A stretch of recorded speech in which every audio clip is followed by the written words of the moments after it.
Bienvenidos a un nuevo episodio de Impuestos y Chocolate, Impuestos para Degustarnos. Hoy vamos a platicar brevemente de el impuesto de timbres fiscales, porque es un impuesto que realmente causa muchísimos confusiones afuera y con los colegas notarios, tanto que la administración tributaria había sacado su comunicado respecto a cómo debía timbrarse una representación legal, un acta de representación legal, y tenía pues este error del que vamos a hablar. Mientras tanto, suscríbase, denle clic a la campanita.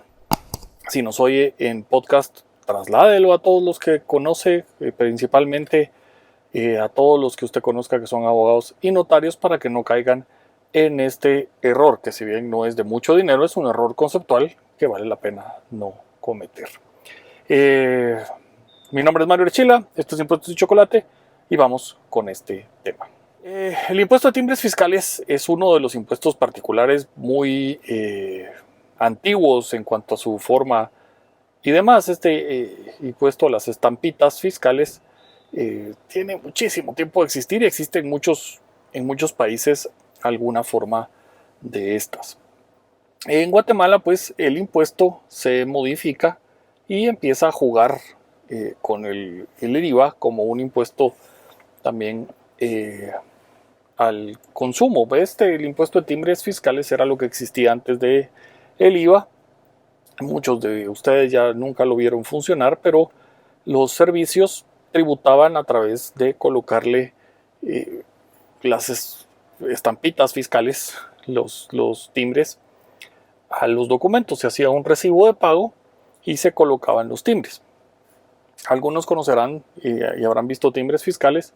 Tienen una parte larga y una parte más cortita. Pues con esto se timbraban los recibos y entonces se colocaban la parte larga en el codo y la parte chiquita en el recibo que se le entregaba al cliente. Y con esto pues se pagaba el impuesto. Ahí es el primer tema. El impuesto de timbres fiscales no se paga cuando uno compra los timbres. El impuesto de timbres fiscales se paga cuando uno coloca el timbre en el documento. El impuesto de timbres fiscales es un impuesto documentario. Esto quiere decir que está y se aplica sobre documentos. El primer punto de esto pues es que los documentos pueden contener actos y contratos, pueden ser comprobantes de pago o pueden ser documentos provenientes del extranjero. Y es esto de documento el que tiene el impuesto encima para poder tributarse sobre él. Hubo unas reformas hace algún tiempo por la cual se pretendía por la administración tributaria, porque fue a petición de la administración tributaria y demás que llegó a esta solicitud, para que el pago de dividendos pagara timbre aunque no hubiera documentos. Sin embargo, cometieron el error que es, este sigue siendo el error y se reitera en otros actos. Ahorita vamos a entrar a eso, pero en aquel momento modificaron el artículo de los documentos afectos. Y este artículo de los documentos afectos no es el hecho generador. Y ahí pues colocaron que los dividendos y el reparto de utilidades, aunque no hubiera documentos, estaban afectos al pago de impuesto del timbre. Era el artículo 2 y se le agregó ese numeral. Pero la naturaleza del impuesto sigue siendo documentario y lo que grava son documentos. Y eso está en otro artículo que nunca modificaron, el artículo 3. En el artículo 3 encontramos que menciona cuál es el hecho generador y menciona quiénes son los sujetos pasivos del impuesto. Y el hecho generador, según el artículo 3, son los documentos que contengan actos o contratos afectos. Cuando se emitan, suscriban u otorguen esos documentos que contienen esos actos afectos. Entonces el artículo 3 nos dice los documentos que tengan los actos y contratos que están en el artículo 2 es el hecho generador, cuando emito, suscribo y otorgo esos documentos. Y los sujetos pasivos son quienes emitan, suscriban o otorguen los documentos. Sin documento, por lo tanto, no hay impuesto. Y con esto de quién es el sujeto pasivo y cuál es el hecho generador, pasamos entonces donde muchísimos notarios, y les digo, incluso SAT había sacado ese comunicado, ya lo corrigieron, muchísimos notarios, los registros, las oficinas públicas, etcétera, cometen el error que comento ahora. Vamos a encontrar dentro de las tarifas específicas del impuesto ciertos documentos particulares. Y uno de ellos es actas notariales, lo mismo libros de actas y libros de contabilidad tienen 50 centavos por hoja. Entonces las actas notariales pagan 50 centavos por hoja.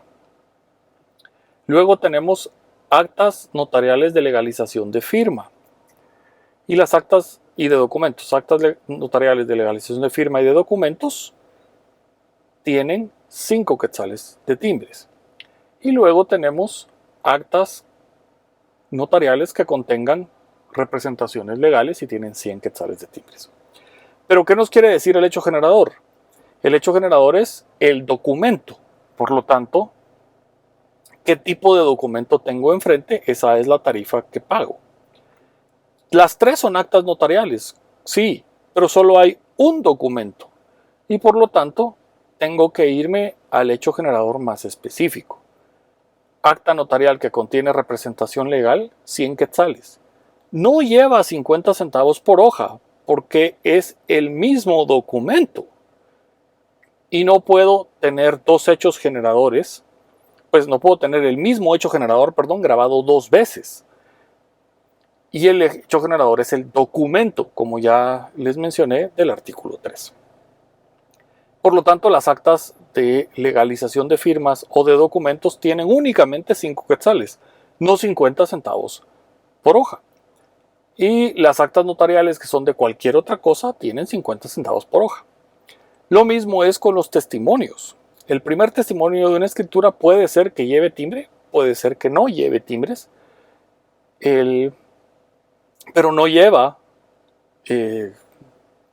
ningún pago de impuesto que no tenga la ley del timbre establecido para primeros testimonios.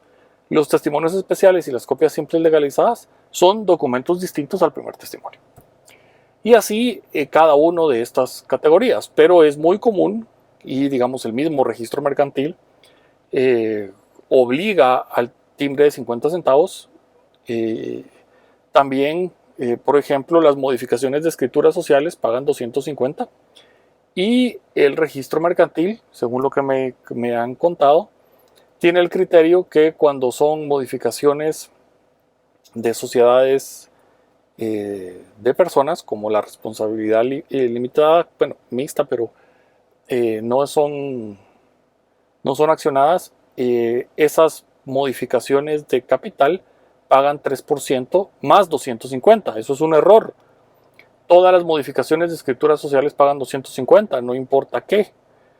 Y por lo tanto es un error del lado del registro mercantil pretender 250 más 3% del valor del nuevo capital de la sociedad.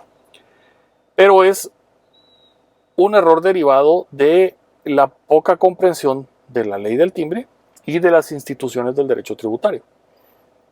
Porque cabalmente la Constitución prohíbe la doble tributación y la doble tributación es que un mismo hecho generador no puede ser grabado dos veces. Y aquí el pretender 50 centavos por hoja y aparte 5 quetzales o 10 quetzales según el tipo de acta que sea es grabar el mismo hecho generador dos veces.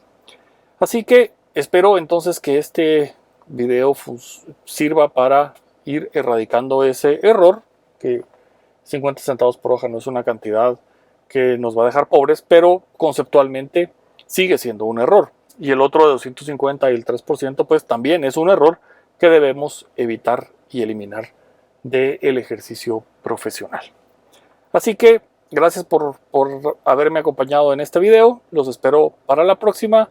Mi nombre es Mario Archila, esto es Impuestos y Chocolate y pueden seguirnos siempre en todas las redes y en Patreon, patreon.com/impuestos y chocolate. Los espero con más contenido para que podamos también conversar una vez al mes en persona. Un gusto, hasta la próxima.